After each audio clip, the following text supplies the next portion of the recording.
Es ist Samstag, der 11. April. Ich begrüße euch mit dem Losungswort Jeremia 14,7 zu diesem Tag zwischen Tod und Auferstehung unseres Herrn. Ach Herr, wenn unsere Sünden uns verklagen, so hilf doch um deines Namens willen. Der Lehrtext ist 1. Petrus 2,24 entnommen. Christus hat unsere Sünden selbst hinaufgetragen an seinem Leibe auf das Holz, damit wir, den Sünden abgestorben, der Gerechtigkeit dienen. Wir wissen ja, dass Jesus Christus ein altes Fest abgeschritten hat an Pessach, das dann auch seine eigene Kreuzigung beinhaltet, nämlich den Tod des Osterlammes, welches ja beim Exodus, beim Auszug aus Ägypten, zur Unversehrtheit der Kinder Israel geschlachtet werden musste. Diese ganze Geschichte hat er abgeschnitten. Er hat sie nicht abgeschnitten, das wäre immer schlecht, wichtige vergangene Geschichten abzuschneiden. Er hat sie integriert und er hat sie ausgelegt, er hat sie erfüllt mit göttlicher Wahrheit, mit seinem Leben, mit seiner Hingabe. Und doch gibt es noch ein zweites Fest, das genau diesen Vorgang des Versöhnungstodes zum Inhalt hat in Israel. Es kommt allerdings erst 6 Monate später. Im Rahmen des Laubhüttenfestes feiert Israel den Yom Kippur. Dort sehen wir die priesterliche Komponente dessen, was Jesus vollzogen hat. Der Yom Kippur zeigt, was an Karfreitag in höheren und tieferen Dimensionen auch noch geschehen ist. Wir sehen die Geschehnisse an Karfreitag, Tod, Auferstehung, sehr biografisch. Es ist das Wunder der Auferstehung, das auch im Vordergrund steht. Der Yom Kippur zeigt die 3 stillen Tage. Denn das Blut des sogenannten Sündenbocks, das einmal im Jahr ins Allerheiligste getragen wird und auf den Sühnedeckel der Bundeslade gesprengt wird, dieses Blut muss 3 Tage lang dort ruhen. Dann, sagt Gott, ist ihm das Opfer angenehm. Wenn uns unsere Sünden verklagen, das ist die eine Aussage, mit der wir heute zu tun haben, demgegenüber dieses Blut, das zu Gott ruft oder auch schreit oder auch spricht, wie der Hebräerbrief es erwähnt. Das Blut Christi spricht oder schreit lauter als das Blut von Abel. Es schreit eine Zeit lang, es ist nicht einfach still. Es ist vor Gott dieses Lammesblut, das alle Sünden zudeckt.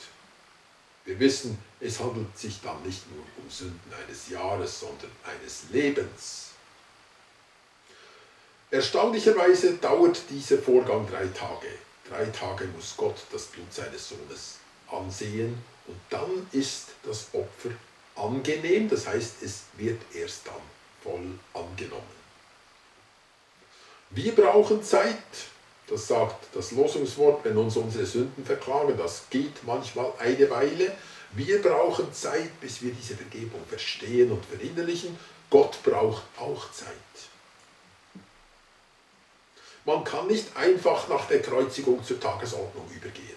Man kann nicht nach dem Karfreitag, nach der Generalamnestie hinübergehen zu dem, was man vorgestern und vorvorgestern getan hat. Es braucht eine Denkpause. Gott selbst hat ja das tägliche Opfer in dieser Zeit nicht durchführen lassen. Es hätte gestört. Es war zu viel auf dem Spiel. Man konnte im Tempel nicht tun, wie man es alle Tage tat. Und auch der Antichrist wird dieses tägliche Opfer abschaffen, aber aus anderen Gründen, weil er sagt, es braucht es nicht mehr, ich bin ja Gott. Warum braucht es diese Denkpause?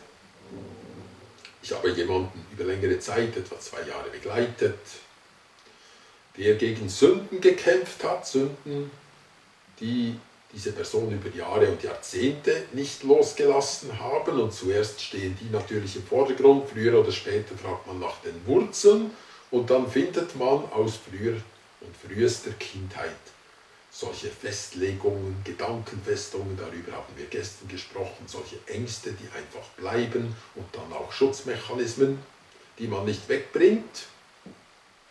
Aber diese Person hatte immerhin, und das ist schon sehr viel wert, die Gewissheit, dass sie immer wieder Vergebung empfangen kann.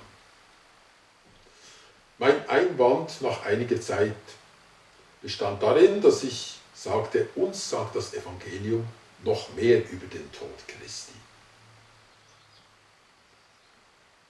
Deshalb wohl sind es diese 3 Tage, über die wir heute nachdenken. Irgendetwas muss noch tiefer gehen. Ähnlich wie Jesus in den 3 Tagen in der Unterwelt zu den Geistern gepredigt hat, die ungehorsam waren zur Zeit des Noah, so muss er auch tiefer in uns hinein predigen während dieser Zeit. Es geht nicht um das Abwaschen von Sünden, das ist auch ein Aspekt, der wird auch in der Bibel erwähnt, aber es ist nicht alles. Petrus sagt es präziser. Es geht um das Absterben von den Sünden. Das ist eine andere Sache. Das ist eine andere Liga. 1. Petrus 2. Wir haben es gehört. Es ist das Evangelium und das ist dann auch das volle Evangelium, dass Jesus nicht bloß das Resultat der Sünde abgewaschen hat, also die Schuld, die dann bleibt zwischen mir und Gott, dass er also die Schuld weggenommen hat, sondern dass er die Macht der Sünde gebrochen hat.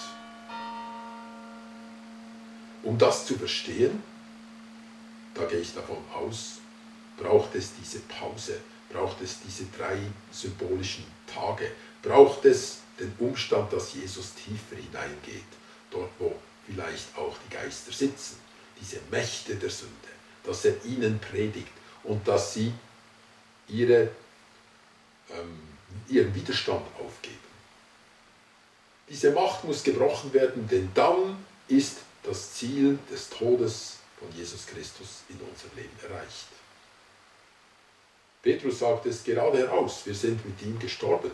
Schau dieses Blut Christi an, schau diesen Gottessohn am Kreuz an und beginne zu begreifen, dass du dort gestorben bist.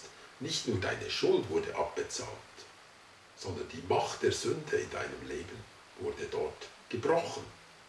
Und das, was aufersteht, das ist eben das Leben in Gerechtigkeit. Ich denke, Gott muss uns diese 3 Tage geben. Er braucht Zeit, wir brauchen auch Zeit. Es geht um eine größere, eine tiefere und eine viel befreiendere Dimension, nämlich die des Osterlebens. Sie übrigens, diese Person, hat das mir nicht abgenommen. Sie hat sich entschieden, in ihrem Verständnis zu bleiben. Es hat mir wehgetan. Wir haben aber die Zeit und wollen sie auch nutzen, um da tiefer hineinblicken zu können. Ich wünsche euch einen guten Tag.